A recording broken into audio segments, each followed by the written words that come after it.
El día de hoy vamos a hablar un poco más sobre la presión alta o hipertensión y la diabetes. Yo trabajo en el Sabogal, en medicina complementaria, he estudiado alimentación basada en plantas, un certificado que lo hice en una universidad de Estados Unidos. También estudié coaching y estudié medicina china y acupuntura en China, ¿ya? Básicamente hago muchas de las charlas y la motivación que tengo es por mi abuelita, porque, bueno, a ella no la pude ayudar, ella sufría de diabetes, ¿no? Y en esa época yo todavía no sabía lo que hoy día sé sobre la alimentación y el estilo de vida y el impacto que pueden tener estos factores en una persona que sufre de la enfermedad de diabetes. Entonces, ayuda mucho si nosotros nos informamos adecuadamente y eso va a ayudarnos a que tomemos las decisiones correctas. No todo el mundo va a hacerlo del mismo modo, no todos van a estar motivados o van a querer hacer los cambios, pero sí que es muy diferente cuando uno tiene la información adecuada y sabe qué opciones tiene y es consciente de que la toma de sus decisiones va a afectar en su enfermedad y que no solamente se trata de tomar pastillas y olvidarse el tema. Estudié medicina 7 años y bueno, esta es una foto del último año. El último año hacemos el internado. En el internado no hay donde dormir porque estás todo el día trabajando. Si puedes en una silla un ratito descansas y es lo único que hay. Después me fui a hacer mi servicio rural. Estuve 3 años en China haciendo la maestría de acupuntura y medicina china. Y me gusta empezar las charlas con un dicho, ¿no? O un refrán o algo que llame la atención y que nos diga por dónde va la charla. En la búsqueda de la sabiduría, el primer paso es el silencio, el segundo es escuchar, el tercero es recordar, el cuarto practicar y el quinto enseñar, ¿no? Se puede decir de que para que una persona domine un tema, no basta con que lo haya escuchado y que lo sepa más o menos de memoria, ¿no? Sino que tiene que ponerlo en práctica. Y una vez que lo haya puesto en práctica, después sería bueno si lo puede enseñar a los demás, porque ahí es donde van a haber preguntas, va a poder afinar un poco más el tema y su conocimiento se va a hacer verdaderamente amplio y contundente, ¿no? Este es un libro de medicina china y la medicina china cambia mucho la perspectiva que tienen los médicos allá en China sobre la medicina en general, sobre el estilo de vida, sobre la alimentación, porque ellos lo ven de un modo diferente al que lo vemos aquí, ¿no? Ellos lo ven. Para poner un ejemplo, un día yo estaba en la clase de medicina china y yo le pregunto al profesor, él estaba hablando sobre los alimentos y le digo, doctor, ¿cuál es la mejor fruta, la mejor verdura para comerla todos los días y así yo no tener problemas y estar mucho más sano, ¿no? Entonces él me dice, si es que tú estás pensando que una fruta o una verdura van a hacer el trabajo, entonces no es la forma correcta de pensar. Ya desde ahí ya estás partiendo de un error. El error de creer que basta con una fruta o una verdura y que hay una que es la mejor y que con esa te vas a curar o vas a estar bien, ¿no? Entonces, tenemos que tener en claro que una alimentación balanceada es lo que se necesita. No basta una fruta, por más sana que sea, no basta con comer solo una. Hay que comer variedad, hay que tener un balance en la alimentación para que podamos tener los resultados que queremos. Entonces, teniendo en claro eso, este es el doctor Greger, es un médico que sabe muchísimo de medicina y de nutrición. Él obviamente trabaja en Estados Unidos, tuve la suerte de conocerlo en persona, tiene una página web para la cual he traducido algunos videos a español y todo lo que hace en su página nutritionfacts.org pueden verlo de manera gratuita, él no gana nada por toda la información que comparte, él se dedica solamente a leer artículos científicos y a compartirlos con la gente de manera gratuita. Esta página está en inglés, pero ahora hay la opción de ponerla en español. Entonces, a todas aquellas personas que deseen verla, yo les sugiero que la mejor información la van a encontrar aquí.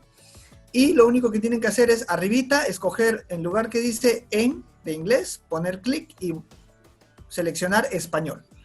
Y eso va a hacer que vean la página en español y además los videos todos tienen subtítulo español, o la gran mayoría tiene subtítulo español. Este es mi certificado, bueno, me certifiqué en nutrición basada en plantas y por eso es que hoy día estamos hablando de este tema. Tengo redes sociales, me pueden ver en Facebook, en YouTube, ¿no? Mucha gente está viendo los videos, en Instagram también pongo algunos posts con historias, ¿no? Esta es una historia antigua de origen chino, que a los interesados, bueno, lo pueden visitar después porque no va a haber tiempo para leerla ahora. Esta es una foto cuando estaba trabajando con el doctor Pérez Alvela hace un par de años. Hicimos un evento acá en Lima, ¿no? Sobre coaching. Y una de las frases que me llamó la atención siempre es: nadie nos enseña lo más importante en la vida, ¿no? Es curioso cómo es que a veces una persona está muy bien preparada para su carrera, pero lamentablemente no nos enseñan cómo tratar a las personas, cómo ser un buen profesional. La parte ética a veces está descuidada, la parte nutricional casi siempre está descuidada, incluso en profesionales de salud. La parte nutricional es uno de los puntos más débiles. A mí, para ponerles el ejemplo, no me enseñaron muchas horas de nutrición en la universidad. Algunos profesionales incluso no les enseñan nada de nutrición en la universidad. Y lo poco que nos enseñan a veces tiene conocimientos confusos, contradictorios o errados de por sí. Y eso es lo que hace que una vez acabada la carrera tengamos que buscar por nuestro propio medio una forma de educarnos adecuadamente. La siguiente, todo lo que vamos a hablar el día de hoy no sirve de nada si es que no lo vamos a poner en práctica. Hay gente que me dice: doctor, pero usted me puede hacer bajar de peso, usted me puede curar esto. Yo le digo: no, yo no puedo hacer nada por ti.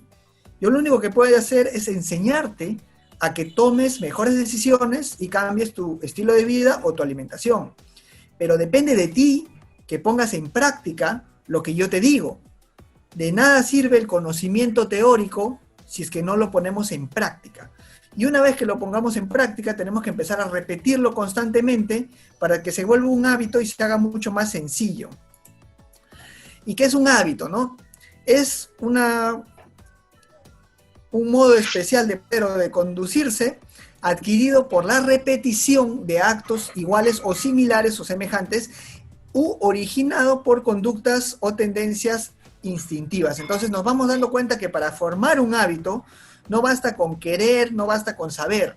Tenemos que repetir el mismo acto hasta que se vuelva un hábito. ¿Y por qué es importante? Porque si nosotros hablamos de salud a largo plazo, tenemos que hablar de hábitos, obligatoriamente. De nada sirve que yo haga una depuración, que me voy a tomar ciertas hierbitas, voy a comer sano una semana, full ensalada, ¿no? Muchas veces eso puede resultar hasta contraproducente. Entonces, lo que tenemos que hacer es ser conscientes de que tenemos que formar el hábito, y si no, a largo plazo no va a haber la salud.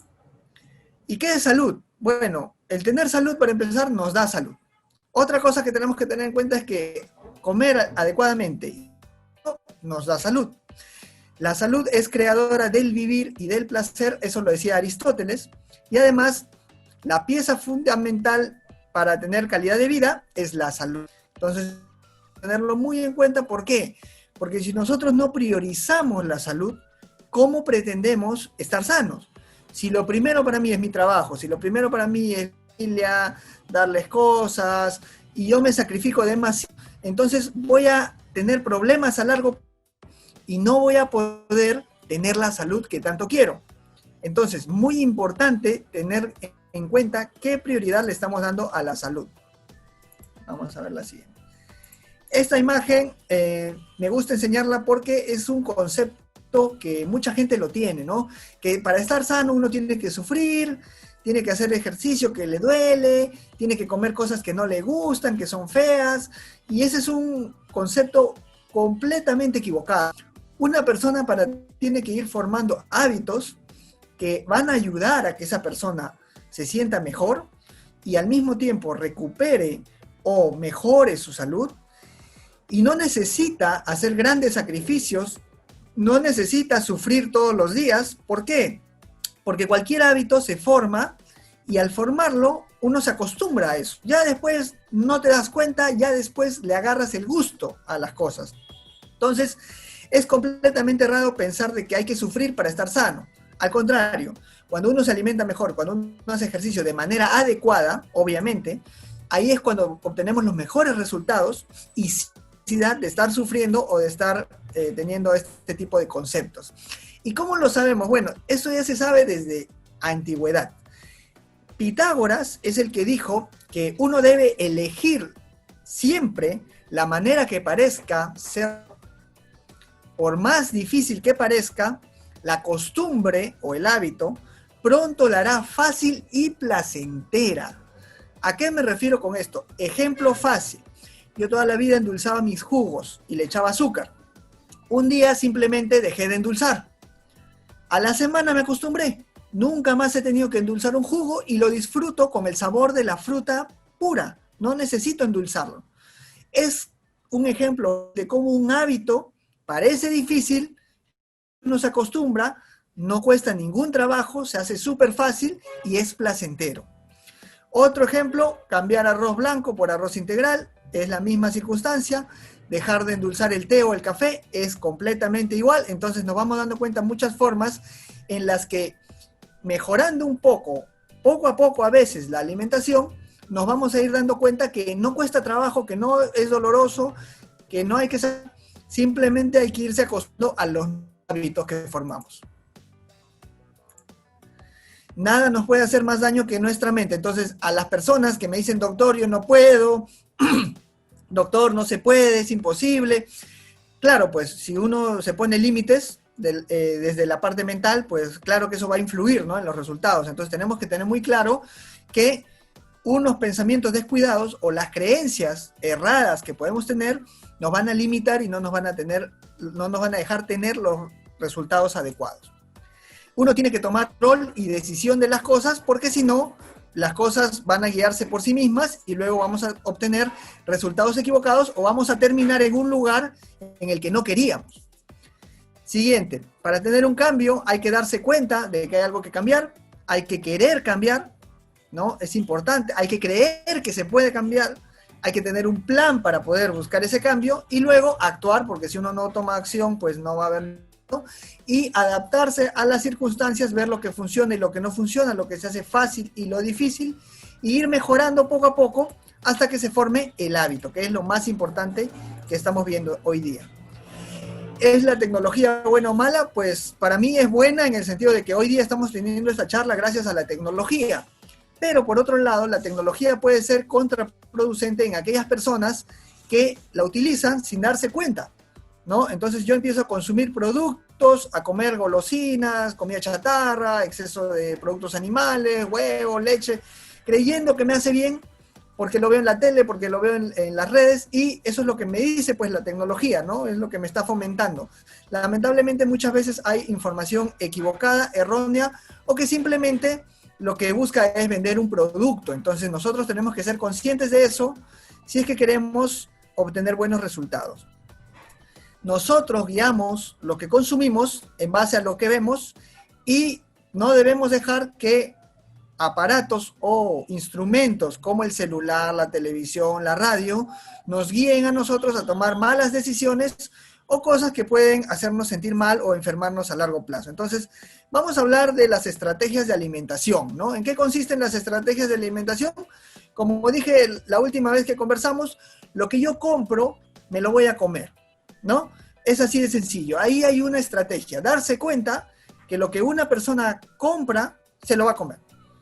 Mucha gente no se da cuenta de eso. Parece tonto, pero uno compra y dice, no, lo voy a poner para si llegan invitados. Lo voy a comprar por si mi nieto quiere, ¿no? Y de ahí ellos se lo comen, ¿no? Entonces, no son conscientes o no quieren verlo de que lo que ellos compran se lo van a comer. Por lo tanto, mientras menos compremos productos chatarra, pues mucho mejor para nuestra salud y vamos a consumir también menos chatarra. Es así de sencillo. Compro menos, como menos. Otras estrategias de alimentación consisten en, sé que a media mañana me da hambre, tengo listo mi vaso de agua tibia con limón o agua tibia pura, o un puñado de frutos secos, o una fruta, una manzana, una pera, una mandarina, un plátano, lo que sea, ¿no? Entonces, obviamente que al tener la facilidad, porque ya lo tengo a la mano, hace mucho más fácil su consumo y al mismo tiempo evita que comamos esa chatarra que a veces nos está generando mucho daño y que no sabemos cómo evitarlo, ¿no? Es fácil, creamos una estrategia en la que ponemos a disposición otro elemento, otra comida, que nos dé la sensación de saciedad y ya no vamos a recurrir a la otra comida que era la chatarra. Entonces, ¿por qué llevar una alimentación más sana? Bueno, afecta todo, afecta el aire, los bosques, el agua, los animales, la biodiversidad. Se puede hacer incluso como postura política. Cuando uno come más sano, estamos distribuyendo mejor los alimentos y de ese modo consumimos mucho mejor la cantidad de calorías que necesitamos y por lo tanto, si se distribuyera mejor esa alimentación y todo el mundo comiera sana, podríamos alimentar a muchas más personas, ¿no? ¿Por qué? Porque a nosotros procesar un alimento, a nosotros hacer que un animal se lo coma para después nosotros comernos el animal, estamos haciendo que se diluyan esas calorías y luego va a requerir más agua, etcétera, para que el animal se alimente y luego nosotros comamos algo que está diluido en calorías, ¿no? Entonces tenemos que tener cuidado en el sentido de que, por ejemplo, cuántos miles de litros de agua se necesitan para hacer una pequeña hamburguesa. Mucha gente no es consciente de eso. Entonces, si somos conscientes de eso, vamos a tomar mucho mejores decisiones. Entonces, la alimentación basada en plantas sirve para todas esas enfermedades que ven ahí: diabetes, hipertensión, cáncer, infarto, derrame cerebral, depresión, ansiedad, enfermedades tiroideas, Alzheimer, Parkinson, asma, alergias, enfermedades hepáticas como el hígado graso, enfermedades renales, enfermedades prostáticas de mama y ovarios y otras más.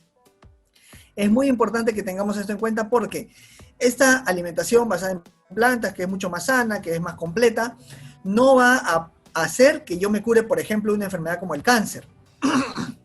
Claro que no. Pero sí que va a ayudar a que una persona que tuvo el tratamiento adecuado para el cáncer no recaiga en la enfermedad años después. ¿Por qué? Porque disminuye el riesgo de aparición de cáncer. Sirve como preventivo. Esta alimentación basada en plantas puede revertir la diabetes. En ocasiones también revierte la presión alta. Eso sí que lo puede revertir, al punto de que el paciente de tomar pastillas deja de tomar pastillas con niveles de glucosa o de presión arterial normales. Eso no pasa en todos los casos, pero sí que pasa en la mayoría. Entonces, tenemos que ir viendo que, por ejemplo, el Alzheimer y el Parkinson no tienen una cura, o sea que con comer más sano vamos a disminuir los síntomas, pero no los vamos a curar. Pero lo que sí podemos hacer es prevenir la aparición de estas dos enfermedades, ya que ellas disminuyen aproximadamente un 50% su aparición si es que comemos más sano de antemano. Entonces vamos dando cuenta cómo es que es muy importante nuestra alimentación. Es sencillamente que 1 de cada 5 muertes a nivel mundial se deben a una mala alimentación. Es la primera causa de fallecimientos y enfermedades a nivel mundial.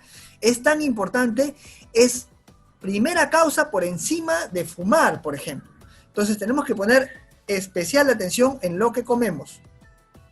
¿Y en qué consiste la alimentación basada en plantas? Bueno, en frutas, verduras, menestras, cereales, también leche, hay que disminuirla, hay que disminuir el queso, la mantequilla, el yogur, el huevo. ¿Por qué? Porque estos alimentos animales tienen exceso de grasas saturadas, exceso de colesterol, tienen grasa trans, y obviamente que eso no hace bien, ¿no?, al cuerpo. También hay que disminuir el consumo de harinas refinadas, los dulces artificiales, las frituras, el exceso de aceites y otros alimentos procesados. Luego, disminuir el consumo de carnes, principalmente carnes procesadas como la jamonada, jamón, salchicha, chorizo y también hamburguesa. Y por otro lado, reducir el consumo de carnes rojas y de carnes blancas como el pollo y el pescado. ¿Eso qué quiere decir? Que tenemos que ir cambiando nuestra alimentación poco a poco. No todo el mundo se va a hacer vegetariano, no todo el mundo se va a hacer vegano, claro que no, pero tenemos que saber de que si lo haríamos, seríamos un poco más sanos si lo hacemos bien. De nada sirve que yo dejo de comer animales, dejo de comer carnes y como pura chatarra vegana. Eso tampoco queremos. La pizza vegana, el pan vegano, la papa frita, etcétera, nos va a enfermar también. Entonces no se trata de disminuir solamente los animales, sino se trata también de disminuir y tratar de eliminar el consumo de alimentos procesados o la chatarra, ¿no? Si nosotros dejáramos de comer animales, tenemos que suplementar vitamina B12, porque la carne es la que lo proporcionaba, y el que no comiera nunca pescado tendría que comer semilla de linaza, chía o sacha inchi, porque tienen omega 3, que es el reemplazo del omega que se obtiene del pescado, ¿ya? Entonces es muy importante tenerlo en cuenta. Si no hacemos las cosas bien, pues no hay los resultados. ¿Y en qué consiste una alimentación basada en plantas? Tal como hablamos, ¿no? Este es más o menos un plato. En el medio vemos cereales, legumbres, verduras. También vamos a acompañarlo con frutas, frutos secos, semillas, especias. Hay que suplementar B12 si es que no comemos carnes. Hay que comer linaza si es que no comemos pescado. Hay que tomar palillo u omega 3 si es que la persona siente molestias o problemas de inflamación en el cuerpo. O también cuando hay problemas de insomnio, por ejemplo, puede ser que el omega 3 esté bajo. La alimentación basada en plantas tiene unos platos más o menos que he diseñado: cómo perder peso con un poco más de verdura, cómo ganar peso con un poco más de cereal y de menestras o legumbres. Y cuando hay problemas digestivos, lo mejor siempre va a ser el cereal porque es más fácil de digerir. ¿Y a qué me refiero con cereales? Ahí están entre los cereales el arroz integral, quinoa, cañigua, kiwicha, mote, morón, maíz, choclo, avena, centeno. Entonces los cereales son base fundamental para una buena digestión y una buena alimentación en general. Y también tenemos que tener en cuenta que las menestras y los tubérculos son muy buenos, pero que a veces, por ejemplo, las menestras pueden caer pesadas, sobre todo si es que no se cocinan adecuadamente o si es que la persona no las remoja un día entero. Por eso es que es importante saberlas cocinar y saberlas remojar. Los tubérculos como la papa, el camote, la yuca, el oyuco, el chuño, la oca, la racacha son muy buenos y también complementan esa alimentación. Entre las verduras vemos que no solamente bastan las verduras tradicionales como, digamos, zanahoria, ¿no? Pepino, etcétera, sino también hay que conseguir hojas verdes. Hojas verdes oscuras de preferencia, porque tiene más calcio, hierro, magnesio. Por ejemplo, las hojas verdes oscuras de la espinaca, albahaca, berro, acelga. También es bueno consumir algo de crucíferas: col, coliflor, brócoli, ¿no? Entonces, ahí vamos teniendo una idea de cómo es un plato sano de alimentación. Ahora, hay algunos pacientes que están un poco subidos de peso, así que vamos a aprovechar un ratito para ver las calorías, ¿ya? Esta tabla es muy importante saberla. Acá vemos cuántas calorías tiene la papa. La papa hervida tiene 87 calorías por cada 100 gramos. Mientras que el queso tiene 357 calorías por cada 100 gramos. ¿Cuál engorda más? El queso, ¿no? Claramente, tiene más del triple de calorías, más del cuádruple de calorías, prácticamente más del cuádruple de calorías. Entonces tenemos que tener mucho cuidado con cómo comemos. Si yo como queso, jamonada, papa frita y pan pita, que son los que más calorías tienen, y dejo de comer papa, plátano, quinoa, frijoles y arroz, obviamente que voy a subir de peso. Entonces, algunas personas no se informan adecuadamente y creen que está bien comer queso y jamonada, pero lo que está mal y lo que engorda es el arroz y la papa. No, claro, si es papa hervida es sano y no engorda si es que se come en la cantidad adecuada. Pero si yo voy a comer papa frita, ahí sí que hay problemas, ¿no? Entonces, hay que tener en cuenta esta tablita, ¿ya? Para que tomen mejores decisiones y sepan de verdad qué cosas sí engordan y qué cosas no engordan. A todos los que tienen problemas de peso, yo les digo, pueden comer arroz y papa hervida sin problema. Van a bajar de peso. Si comen la cantidad adecuada, un puñado de arroz, una o dos papas al día en el almuerzo, no hay ningún problema. Eso les va a ayudar a bajar de peso. Pero si siguen comiendo queso, jamonada, salchicha, si comen mermelada, etcétera, eso sí que tiene más calorías y obviamente que engordan mucho más. Bueno, siguiente. El desayuno, las mejores opciones suelen ser la aceituna y la palta. Ahí ven las razones, ¿no? En verde podemos ver la aceituna y la palta porque tienen menos calorías, tienen más fibra. El único problema de la aceituna es que tiene un poco más de sal, así que hay que remojarla anticipadamente unas horas en agua pura para que le baje un poco la sal. En cambio, la jamonada, el queso y el huevo tienen más cantidad de calorías, tienen más grasa saturada, más colesterol, más sodio, cero fibra, o sea que lo estreñen a uno, ¿no? Entonces, esa es la razón por la que siempre voy a preferir una palta o aceituna que un jamonada o un queso. Esta es otra tabla en la que se muestra la comparación entre los alimentos animales y procesados y los alimentos naturales. ¿Ya? Lo que quiero que se lleven en claro es que arroz, quinoa, frijoles, soya y espinaca tienen unos niveles más adecuados de todo lo que es fibra, calcio, hierro, magnesio, potasio, ácido fólico B9 y zinc. Si nosotros vemos al lado izquierdo, está el chancho, la res, el pollo, el pescado, la clara de huevo, vemos de que está en rojo. ¿Por qué? Porque hay más contenido de grasa, hay más contenido de grasa saturada que nos hace daño, hay más colesterol, algunos incluso sufren de colesterol aquí, hay cero fibra, o sea que nos estriñe, sube la glucosa a largo plazo, entonces tenemos que tener mucho cuidado. Bajo en calcio, bajo en hierro, bajo en magnesio, bajo en potasio, bajo en ácido fólico y bajo en zinc. ¿Eso qué quiere decir? Que a largo plazo, mientras más coma de estos productos y menos coma de los alimentos naturales, pues peor voy a estar. Vamos a pasar a lo que es hipertensión arterial, ¿ya? Porque de eso se trataba un poco más este tema. Y consiste en disminuir los alimentos de origen animal, como ya les mencioné, la leche, el queso, el huevo y las carnes, hay que reducirlos. Yo les diría que hay que eliminar la leche de vaca por completo, porque no les hace nada bien a nadie. Entonces, no necesitan consumirla y para la presión alta, pues no les está favoreciendo. En su reemplazo se puede utilizar leche de coco, de almendras, de quinoa, de soya, de ajonjolí, de arroz, de avellana.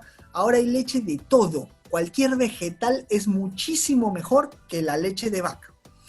El queso, bueno, lo reemplazamos por la palta o la aceituna y no hay problema. Y el huevo lo reemplazamos por la quinoa, que tiene mayor cantidad de proteínas y es muchísimo más sano. No tiene nada de colesterol. Ahora, los que quieren comer huevo porque por motivos económicos o lo que sea, no están acostumbrados a comer otra cosa, pueden comerlo, no es que sea tan dañino. De preferencia no lo consuman la yema, porque la yema tiene mucho colesterol. Si yo me como dos yemas de huevo, ya me pasé la cantidad de colesterol diario que tolera mi cuerpo. Imagínense. Entonces, 2 yemas es excesivo y sobre todo si la persona tiene colesterol elevado. Entonces, yo les digo, no consuman la yema. Los que quieren consuman la clara, pero si pudieran reemplazar la clara del huevo por la quinoa, sería muchísimo mejor. Y entre las carnes, las peores son las procesadas, como ya les dije. Todo lo que es hamburguesas, jamón, jamonada, salchicha, chorizo, eso es lo peor. Segundo puesto serían las carnes rojas, la carne de res y la carne de cerdo. Son muy altas en grasas saturadas y en colesterol y por eso es que no las recomiendo. Hay que comer lo mínimo o si se puede, nunca comerlas. Luego llegan las carnes blancas, que son mejores. La carne de pollo y la carne de pescado son más sanas. ¿Cuál es el problema de estas carnes? Es que siguen teniendo colesterol, siguen teniendo grasa saturada, aunque en menos cantidad, y a veces el pollo, por ejemplo, le ponen antibióticos, hormonas, eso nos pasa a nosotros, nos puede dar alergias. En el caso del pescado, hay personas que hacen alergia por los metales pesados, ¿no? Entonces también hay que tener cuidado con eso. Otra cosa es, si uno lo come muy poco y de vez en cuando, no debería tener problemas con las carnes blancas. Pero lo ideal y lo mejor sería si es que la gente lo va reduciendo. Ahora, de nada sirve si yo quito por completo las carnes y no como menestras, no como cereales, no como tubérculos, me voy a enfermar porque voy a bajar mucho de peso. Tengo que alimentarme sano. Entonces yo les digo, no es la prioridad que dejen las carnes, pero si uno se va educando y lo puede dejar, se puede hacer. Pero prefiero que una persona pueda continuar su alimentación común si es que va a ir cambiando poco a poco, ir informándose, aprendiendo a cocinar y lo va a hacer bien para que no baje mucho de peso y no se termine enfermando. Segundo punto, reducir los alimentos procesados. Ahí están las harinas refinadas, que son galleta, queque, torta, empanada, pastel. Y es muy importante esto porque eso también sube la presión y alguna gente no se da cuenta de eso, ¿no? Hay que reducir los endulzantes, azúcar blanca, rubia, chancaca, panela, miel de abeja, edulcorantes, stevia, saborizantes, algarrobina. No hacen bien, no les va a ayudar al problema de la hipertensión. Y también hay que reducir las frituras, ¿no? Todo el mundo que come frituras, de preferencia que lo coma hervido, horneado, ¿no? Ahora, disminuir el consumo de grasas trans. Las grasas trans se encuentran en los alimentos animales y un ejemplo claro es, por ejemplo, la margarina. Entonces hay que tratar de disminuir la margarina, y esa margarina se encuentra muchas veces justamente en lo mismo, en las harinas refinadas. En la galleta suelen poner margarina porque es más barata. Y ahí ponen en la galleta, en el queque, en el alfajor, todos esos productos que podemos conseguir fácilmente en la tienda de la esquina suelen tener grasa trans, suelen tener margarina, y obviamente eso va a elevar la presión arterial, o si no va a empeorar nuestro problema de hipertensión. Entonces hay que tener mucho cuidado con eso. Siguiente, reducir el consumo de sal. Nosotros deberíamos consumir 1 gramo de sal al día. Lamentablemente, ¿cuánto se consume hoy en día? Se consume hasta 10 gramos de sal al día. Entonces tenemos que tener cuidado de no consumir demasiada sal, porque eso hace que las arterias se pongan más rígidas y eso contribuye directamente a una elevación de la presión arterial. Obviamente también hace que retengamos más líquido y también eleva la presión arterial, y a la larga eso también puede dañar el riñón. Entonces hay que tener mucho cuidado con el consumo excesivo de sal. Otra cosa a tener en cuenta es que hay que consumir frutas, verduras, menestras, cereales, tubérculos, semillas y frutos secos, como les dije anteriormente, de modo balanceado. Comer hojas verdes oscuras, como les dije, frutos del bosque muy buenos para la presión son los arándanos, la fresa. ¿Por qué? Porque tienen antocianinas que ayudan a regular mejor la presión arterial. Y también los frutos secos y las semillas, como la linaza, ayudan a mejorar el funcionamiento de la parte cardiovascular y también regulan la presión arterial mejor. Entonces tenemos que tener en cuenta eso, ¿no? La linaza, yo la recomiendo 1 cucharadita, se tuesta, luego se puede licuar o se puede masticar, y 1 cucharadita al día es suficiente y ayuda a la presión, ¿ya? Hay que dormir lo suficiente sin exagerar, o sea, 6 a 8 horas al día es lo ideal. Cuando uno va a ir aumentando en edad, va a ir durmiendo un poco menos, es parte normal, ¿no?, de los cambios que se dan en el cuerpo. Hay gente que va a dormir 5 horas, no hay problema si es que uno durante el día se siente con energía, no hay problema que uno llegue a dormir de 5 a 8 horas, ¿ya? Siguiente es la actividad física. Tenemos que tener en cuenta que la actividad física tiene que ser poco a poco. Si yo un día hago mucha actividad física, me lesiono, me canso, me causa una mala sensación, obviamente voy a relacionarlo con el sufrimiento, con el dolor, ya no lo hago, ¿no? Y si me lesiono voy a decir, no, es que no debo hacer eso, que ya no estoy para esas cosas, etcétera, ¿no? Y cuando no es así, es que hicimos demasiado. Es que una persona no camina nunca y un día se le ocurre caminar 20 kilómetros. No es así, pues, hay que ser conscientes, ¿no? Tenemos que ser continuo y progresivo, poco a poco ir aumentando, no de un día para otro. Otra cosa que tenemos que tener en cuenta es manejar el estrés y comprender las emociones. Y en ese caso hay que profesional, si es que es necesario, que puede ser el psicólogo o el psiquiatra, para que nos diga qué problemas hay. A veces hay gente que está muy ansiosa, hay gente que puede tener depresión, todo eso sí que contribuye a las enfermedades que tenemos, y en este caso contribuye a la presión arterial. Recordemos que se ha calculado que el 30% o menos de la presión arterial se debe a factores genéticos o hereditarios, o sea que el 70% o más se debe a nuestros hábitos y a nuestra alimentación. Entonces tenemos que tener mucho cuidado con lo que comemos y con el ejercicio que hacemos, con lo que dormimos, porque eso es lo principal cuando hablamos de hipertensión o presión alta. Ahora vamos a hablar un poco de la diabetes mellitus tipo 2, que es la que mucha gente padece, ¿no? La que nos da cuando la persona ya es un poco mayor, ¿no? Esa no da mucho de jóvenes, porque esa sería la diabetes tipo 1, ¿ya?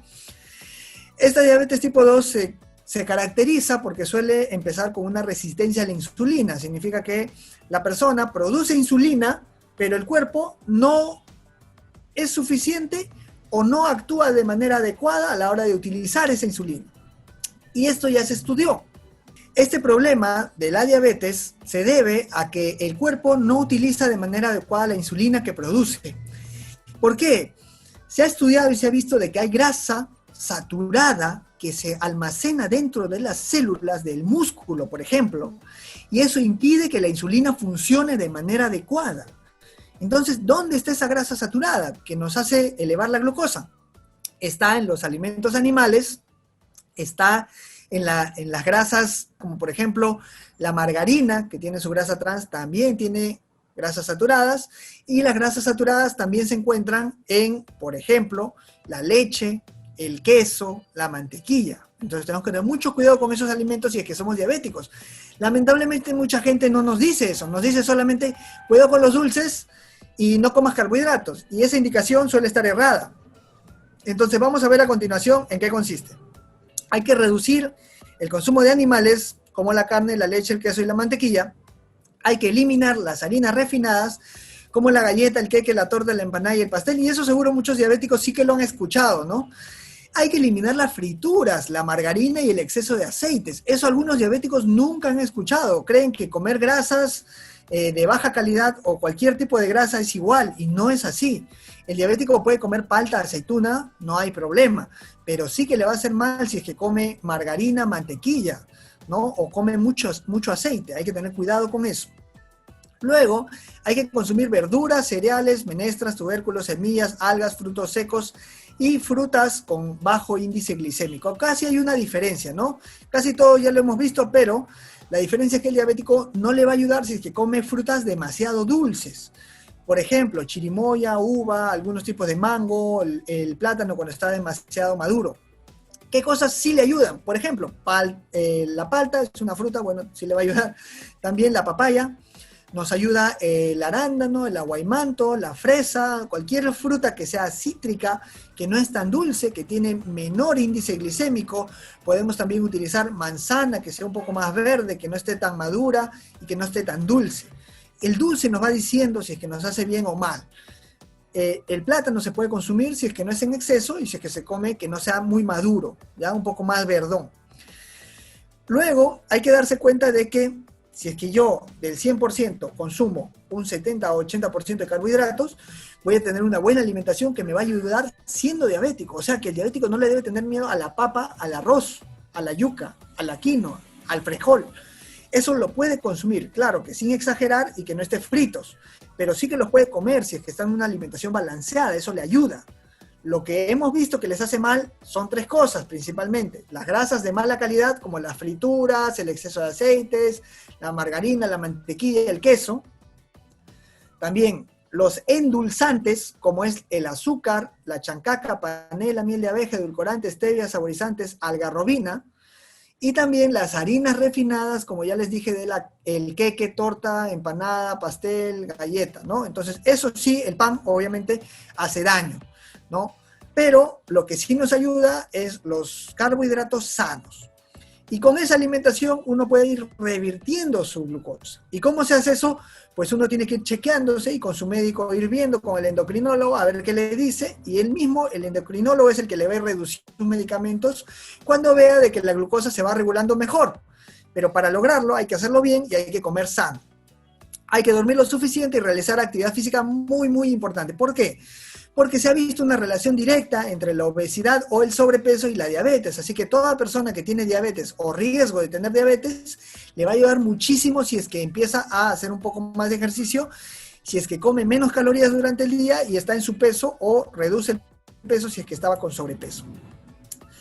Si quieren ver videos donde explico esto de manera detallada y para alguno que quiera volverlo a ver, en la presión alta tengo en YouTube, pueden poner ahí doctor, o sea, DR William Flores, y ahí tengo un video sobre la hipertensión. También tengo 2 videos sobre la diabetes y tengo un video que es genes versus estilo de vida, en el que explico cómo es que es más importante lo que yo como y las actividades que hago durante el día que los genes que heredé de mis padres. Entonces, ¿lo pueden ver? Por último, quiero dejarles este cuadrito en el que veo que hay áreas en la vida. No basta la alimentación para curar todo. Ayuda, sí, pero si es que hay otras causas, tenemos que observarlas, encontrarlas y trabajarlas. La primera área de la vida sería lo emocional, la segunda la parte de la motivación, la recreación, la tercera la parte del desarrollo físico, mental, espiritual, la cuarta el amoroso o sexual, y otro sería el quinto social o financiero, el sexto medio ambiente o contacto con la naturaleza, el séptimo la alimentación, de lo que hemos hablado hoy día, el octavo el sueño y el descanso, y el noveno la actividad física. Entonces yo lo he dividido así, hay otros esquemas, pueden encontrar otras ruedas de la vida, así le llaman a veces, en internet, no hay ningún problema, pero el mensaje es darse cuenta dónde está el problema, porque tengo pacientes que a veces vienen con gastritis y no era un problema de alimentación, sino de estrés. Entonces tenemos que ser muy conscientes de cuál es la causa. Muchas personas me piden, doctor, ¿qué libro puede recomendarme, no? Quieren que les recomiende un libro para que puedan leer, etc. Entonces yo les recomiendo un libro que se llama Comer para no morir, hay traducción ahora a español, y ese libro es muy bueno, es también del doctor Greer, que les mencioné al inicio, y por lo tanto les va a ayudar bastante si es que ustedes lo llegan a conseguir y lo leen.